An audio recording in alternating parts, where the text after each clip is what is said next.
오늘 가정의 달을 맞이해서 함께 이렇게 예배를 드립니다.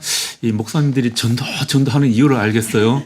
일단 사람이 많으니까 좋네요. 예. 먼저 오늘 본문으로 들어가기 전에 우리가 지난 주일에 다루지 못한 12절부터 17절까지의 말씀을 잠깐만 살펴보겠습니다.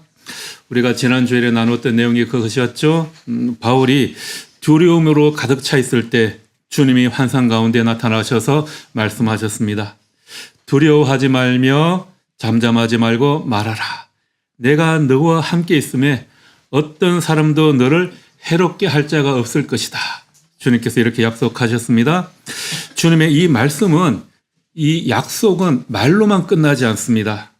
그 약속은 반드시 역사 속에서 이루어집니다.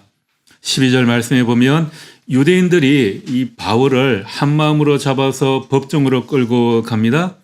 이때의 재판관이 갈리오라는 사람인데요. 이 갈리오는 그 당시 네로 황제의 서성으로 알려진 세네카의 형제입니다. 이 사람이 당시 아가야 지방의 총독으로 있었던 겁니다. 유대인의 고발 내용은 이런 거였습니다. 저 바울이 율법을 어기면서 하나님을 공경하라고 사람들을 선동하고 있다. 당시 로마 제국에서 이 유대교는 로마에서 허락한 종교였어요. 그런데 만약에 이 바울이 전하는 이 전도의 내용이 유대교와 전혀 다른 것이라면 이게 허가받지 않은 종교다라고 로마법으로 전도를 규제할 수 있었던 겁니다. 그래서 지금 유대 사람들은 바울을 그런 항목으로 고소하고 있는 겁니다. 이 유대인들이 바울의 전도를 법적으로 금지하려고 했던 겁니다. 할례와 같은 율법을 지켜야만 하나님의 백성이 되는 건데 지금 바울이 전하는 것은 예수 그리스도를 믿으면 누구나 하나님이 백성이 된다고 한다. 이것은 유대인들의 율법을 어기는 것이다. 이렇게 고소하는 겁니다. 그런데 갈리오가 들어보니까 이것은 로마 형법상의 범죄가 아니라 유대교 내부의 종교적인 교리적인 분쟁이라고 보고 재판조차 거부를 한 거죠. 고소를 했는데 요건에 맞지 않는다고 아예 각하를 한 겁니다. 이렇게 로마의 사법 체계가 초대 교회를 오히려 보호하는 그런 도구가 된 거죠. 하나님을 믿지 않는 로마 총독의 판결을 통해서 오히려 초대 교회를 보호하는 그런 역할을 해 준 것입니다. 갈리오의 판결은 겉으로 보기에는 정치적인 판단처럼 보였지만 이 복음을 위한 하나님의 방패가 된 것이죠. 이것을 칼뱅은 하나님의 일반 선이다 이렇게 말했습니다. 하나님은 기적을 통해서만 일하는 분이 아니시라는 거죠. 세상의 법과 제도, 믿지 않는 사람들의 이런 판결까지 다 하나님의 손에 달려있다 이렇게 말합니다. 우리 눈에는 세속적인 사건으로 보이지만 그 안에서 하나님이 일하고 계신다라는 거죠. 우리도 그렇지 않습니까? 우리의 삶 속에서 도무지 하나님의 손길이라고는 느껴지지 않는 그런 일들이 있죠. 그런데 하나님께서는 어떤 사람도 너를 해롭게 할 자가 없을 것이다 라는 약속을 이 갈리오의 세속 법정을 통해서 이루어 주신다라는 겁니다. 하나님은 우리 눈에는 부당해 보이는 그 사건을 통해서도 하나님의 일을 이루어 가고 계십니다. 자, 이 사건이 일어난 후에 이제 바울은 고린도를 떠나게 됩니다. 고린도를 떠나서 수리아로 돌아가려고 해요. 이 수리아는 지금의 시리아 지역이죠. 그곳에 무엇이 있습니까? 바울을 파송한 안디옥 교회와 예루살렘에 있는 곳입니다. 그곳으로 가는 배를 타기 위해서 겐거리아라는 항구로 가게 되는데요. 바울은 그곳에서 머리를 깎습니다. 유대인들이 머리를 깎는다라는 것은 민수기 6장에 나오는 나시린 서운을 끝냈다라는 겁니다. 이건 뭐냐 하면 하나님께 특별한 어떤 헌신을 사역했는데 그 헌신을 사역한 기간이 끝나면 머리를 밀면서 그 징표로서 머리를 다 깎는 것입니다. 이제 언약의 기간이 끝났다라는 그런 의미죠. 자, 이렇게 행동하는 것은 단순히 유대적인 그런 의식을 지키려고 한 것이 아니라 유대인들에게 나는 율법을 어기는 사람이 아니다라는 것을 보여주고 싶었던 거죠. 유대인들이 바울을 고발한 이유가 무엇입니까? 이 사람이 율법을 어긴다라는 거였죠. 그런데 바울은 아니야, 나는 여전히 율법을 잘 지키는 그런 유대인이다라는 것을 보여주고 싶었던 겁니다. 고린도전서 9장 20절에서 바울의 성교원칙이 나오지 않습니까? 유대인에게는 유대인처럼 되는 것, 그것을 행동으로 보여준 겁니다. 아마도 바울은 고린도에 있을 때 두려움에 뜰 때 주님의 약속을 듣지 않았습니까?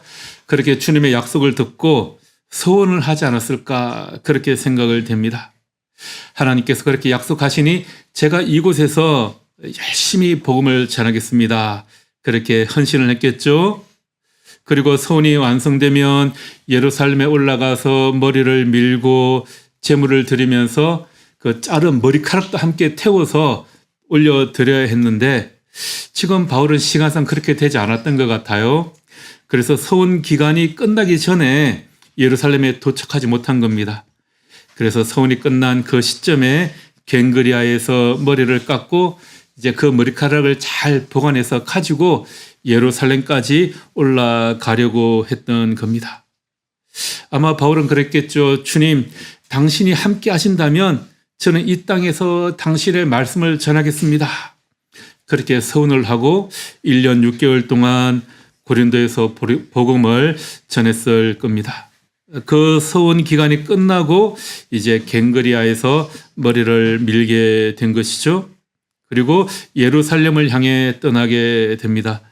22절 말씀에 보면 가이사랴에 상륙하여 올라가라고만 되어 있는데 이 올라간다라는 게 예루살렘으로 올라간다라는 의미예요.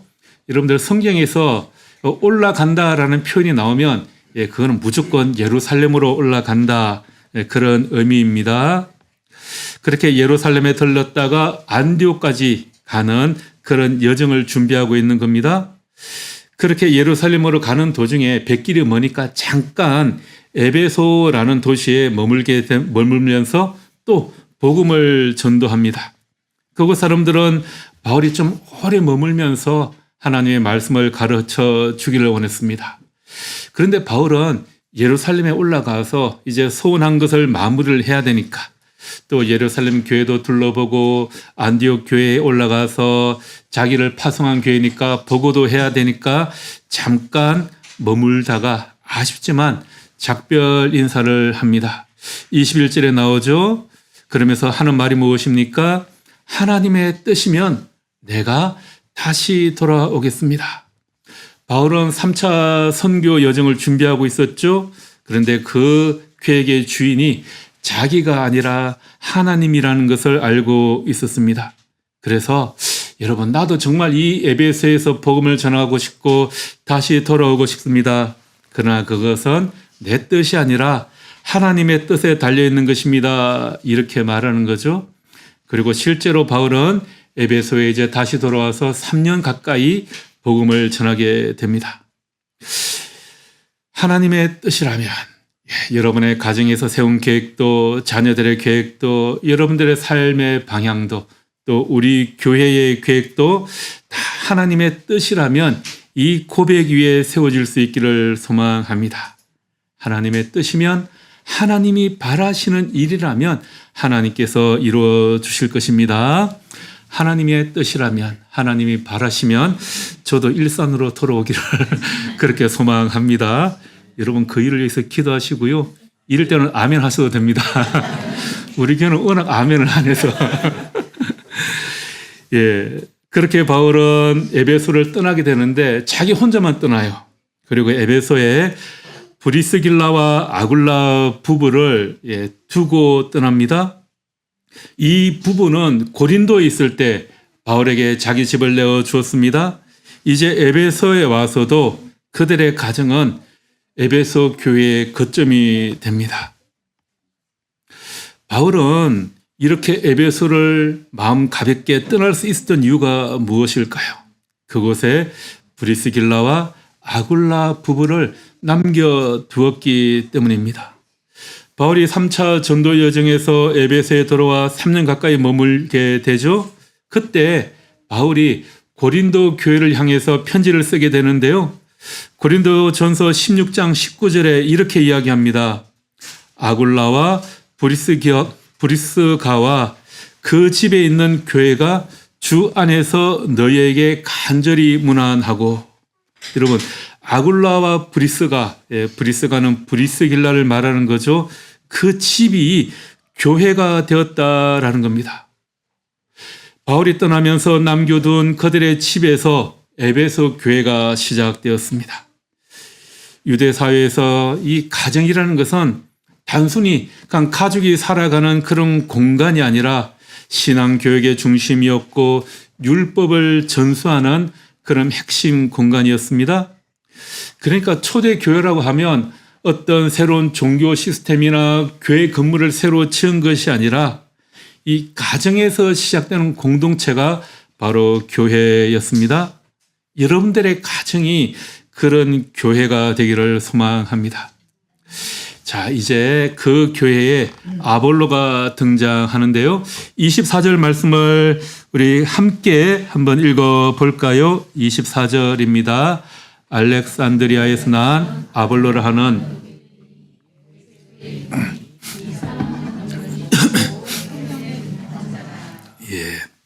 아볼로는 알렉산드리아 출신이다 이야기합니다. 이 알렉산드리아는 우리가 잘 아는 알렉산더 대왕이 기원전 330년경에 이집트를 정복하고 새롭게 건설한 고대 도시입니다.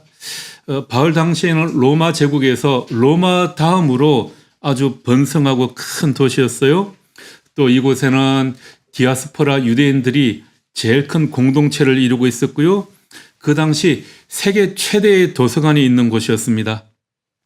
그리고 유대인 철학자인 필로가 활동하면서 이 헬레니즘의 철학과 구약 성경을 접목해서 아주 그 구약 성경에 대한 탁월한 학문을 꽃피웠던 그런 장소이기도 합니다. 아볼로는 그런 도시에서 교육을 받은 사람이었어요. 그곳 출신인 아볼로는 언변이 좋고 말을 잘하는 아주 훌륭한 설교 잘하는 거죠. 성경에 능통하다. 여기서 말하는 성경은 구약 성경이겠죠. 구약 성경을 아주 깊이 아는 학자였습니다. 또 주의 도를 배웠다. 예수의 가르침에 대해서 알고 있었다라는 겁니다. 그런 사람이 예수에 대한 것을 가르치고 있습니다. 열정이 있고 지식이 있고 어느 모로 보나 탁월한 그런 사역자입니다. 모든 것이 완벽해 보였는데 한 가지 좀 부족한 점이 있었어요. 25절 마지막에 보면 요한의 세례만 알 따름이라 이렇게 이야기합니다. 아볼로는 구약 성경도 너무 잘 알고 있고요. 예수님에 대해서도 알고 있었지만 오순절 이후 성령 강림의 사건, 그리스도의 죽음과 부활, 승천, 그리고 성령의 오심, 이런 것들에 대한 충분한 이해가 없었던 것 같습니다. 그래서 세례 요한의 회개만 알고 있었다라고 세례 요한의 세례만 알고 있었다. 이렇게 이야기하고 있죠. 다른 것은 다 완벽한데 예수님의 부활에 대해서 십자가에 대해서 조금 부족했다라는 겁니다. 요한은 오실 메시아를 기다리는 그런 준비는 되어 있었는데 그 메시아가 우리에게 오셨다 그리고 구원이 완성되었다라는 부분에 대해서는 좀 부족했다라는 그런 이야기를 하고 있는 겁니다. 그렇게 아볼로가 이야기하는 것을 브리스길라와 아굴라가 잘 들었습니다. 듣다 보니까 이 아볼로가 탁월하기는 한데 뭔가 좀 부족한 게 있다라는 걸 안 거죠. 그래서 그때 이 부부가 어떻게 합니까? 브리스길라와 아굴라 부부는 아볼로를 조용히 데려다가 26절에 나오죠. 아굴라가 듣고 데려다가 하나님의 도를 더 정확하게 풀어 가르쳐 주었다. 여러분 애들이 말 안 들으면 엄마 아빠가 어떻게 합니까? 야, 너 좀 따라와. 너 잠깐 들어와라. 그렇게 부른 것이 아니에요. 헬라의 뜻에 보면 데려다가라는 것은 가까이 받아들이다, 자기 삶 안으로 맞아들이다, 이런 의미입니다. 자기 가정으로 데려갔다라는 의미가 될 것 같아요. 여러분, 교회는 단순히 문제를 지적하는 곳이 아니라 사람을 받아들이고 세우는 곳입니다. 이 교회는 잘못된 것이 있으면 고치기 전에 먼저 그 사람을 잘 품어 안는 곳이죠. 함께 먹고 함께 은혜를 나누는 곳입니다. 그들은 자기들 집 안으로 먼저 아굴라를 맞아들였습니다. 회당에서 공개적으로 야, 너 그거 잘못됐어, 그렇게 말하지 않고 조용히 자기 집으로 데리고 왔습니다. 그리고 하나님의 도를 더 잘 자세하게 알려줍니다. 아볼로의 그 불완전함을 채워준 것이 바로 이 부부의 가정이었다라는 겁니다. 여러분, 브리스길라와 아굴라가 누구입니까? 그들이 신학 교육을 받은 사람도 아니고요, 목사 안수를 받은 사람도 아닙니다. 그들은 천막을 만드는 사람들입니다. 하지만 그들 가정은 말씀이 살아있는 가정이었고 진리에 대한 열정이 있는 가정이었습니다. 사람을 세우고자 하는 마음이 있는 가정이었습니다. 신약 성경에 보면 이 부부의 이름이 총 6번 나오는데요, 그 중에 아내 브리스길라의 이름이 먼저 나오는 경우가 더 많아요. 일상적으로 가정을 소개할 때는 남편인 아굴라가 먼저 나오고요, 주로 사역에 관한 일이 나올 때는 이 브리스길라가 먼저 나옵니다. 그래서 브리스길라와 아굴라 이렇게 나오는 게 4번이고요. 아굴라와 브리스길라 이렇게 남편이 먼저 나오는 건 2번밖에 되지 않습니다. 아마도 브리스길라가 이 복음 전도와 교회 사역에서는 더 특별한 탁월한 그런 역할을 했던 것이 아닐까, 그렇게 보입니다. 이 가정은 그렇게 한 팀으로 움직이는 사역을 전하는 그런 전도자들이었던 겁니다. 그래서 깔뱅은 이 가정을 에클레시올라, 작은 교회다, 그렇게 불렀습니다. 여러분, 교회는 예배당 건물이 아니라는 겁니다. 하나님의 말씀이 선포되고 성도들이 서로를 세워주며 복음이 다음 세대로 흘러가는 곳, 그것이 바로 교회다라는 겁니다. 그런 의미에서 이 브리스길라와 아굴라의 집은 완벽한 작은 교회였던 겁니다. 여러분들의 가정이 그런 작은 교회가 되기를 소망합니다. 자, 여기에서 또 우리가 놓쳐서는 안 되는 인물이 하나 있죠. 바로 아볼로입니다. 아볼로는 알렉산드리아에서 온 학자입니다. 탁월한 언변과 성경 실력으로 말하자면 다른 사람에게 비교가 안 될 정도로 그렇게 탁월했을 겁니다. 구약 성경에 대한 지식은 브리스길라와 아굴라에 비할 바 없이 아주 뛰어난 사람들일 겁니다. 그런 사람이 천막을 만드는 부부가 좀 와서 내 말 좀 들어보시오라고 했을 때 어떤 마음이 들었을까요? 아볼로는 거절할 수도 있었겠죠. 그런데 그는 그렇게 하지 않고 초대를 받아들이고 귀를 열어 들었으며 또 더 정확한 복음을, 그 가르침을 받아들이게 되었습니다. 제가 신대원 다닐 때 독일에서 신학 박사를 받은 박사님이 함께 공부를 했어요. 학부 선배님이었는데 학부를 마치고 바로 독일 유학 가서 독일에서 신학 박사 학위 받으려면 최소한 10년 이상 공부를 해야 되거든요. 공부를 하고 들어왔는데 한국에서 신학교 교수가 되려면 반드시 목사 안수를 받아야 됩니다. 그런데 이분이 한국에서 신대원을 나오지 않았어요. 신대원을 나와야만 목사 안수를 받는데 신대원을 못 나왔으니까 박사라도 목사가 못 되는 겁니다. 그래서 목사가 되기 위해서 신대원에서 3년 동안 저희하고 같이 수업을 받았어요. 가르쳐야 될 사람이 3년 동안 그렇게 교육을 받은 겁니다. 이런 것이 바로 겸손의 과정이죠.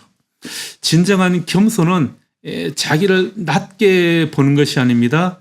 자기보다 낮아 보이는 사람에게도 배울 수 있다는 그런 열린 마음을 가지는 거죠.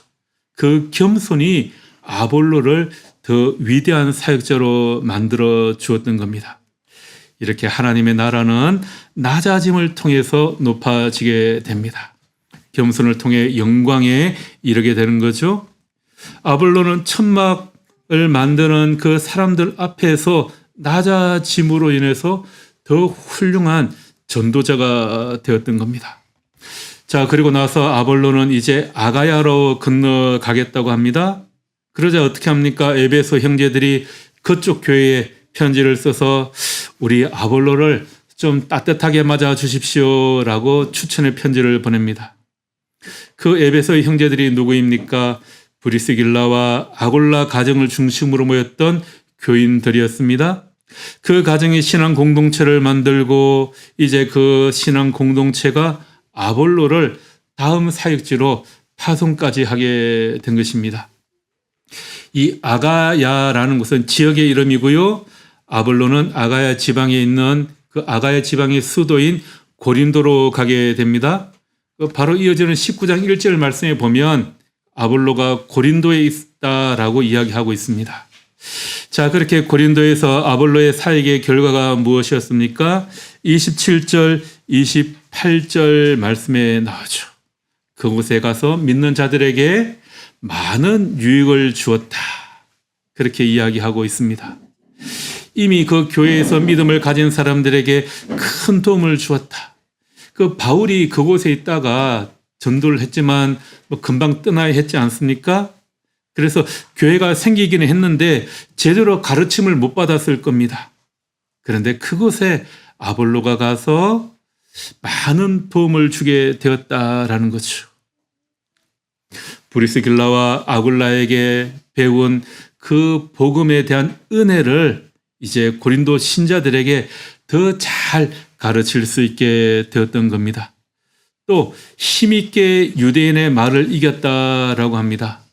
아직까지 이 예수 그리스도의 십자가와 부활에 대해서 반대하는 그 유대인들, 그들에 대해서 말을 이겼다라고 하는 거죠. 아볼로는 성경으로 예수가 그리스도임을 유대인들에게 반박한 겁니다. 당시 유대인들의 이 성경 논쟁은 결코 쉬운 것이 아니었습니다. 유대인들은 어떻게 예수가 메시아일 수가 있느냐 이렇게 계속해서 반대를 했습니다. 그런데 여러분, 아볼로가 누구입니까? 구약 성경에 대해서는 최고의 전통을 가진 그런 사람이지 않습니까? 최고 수준의 구약 교육을 받은 아볼로가 바로 그 성경을 가지고 예수가 그리스도라고 논증을 하는 것입니다. 거기에다가 브리스길라와 아굴라에게서 배운 그 복음에 대한 은혜를 배운 이후에 아마 그의 논증은 더 확실해졌을 겁니다. 밖에 또 손님이 온 것 같습니다. 오늘 이렇게 뜬금없이 또 손님들이 또 오시네요. 이 아볼로가 나중에 어떻게 됩니까? 고린도에서 바울, 게바와 더불어 최고의 영적 지도자가 되었습니다. 여러분, 그렇게 된 그 유익함의 뿌리가 어디에서 나왔습니까? 에베소의 한 가정 브리스길라와 아굴라의 집 식탁에서 이루어진 대화를 통해서 이 아볼로가 이렇게 성장하게 된 겁니다.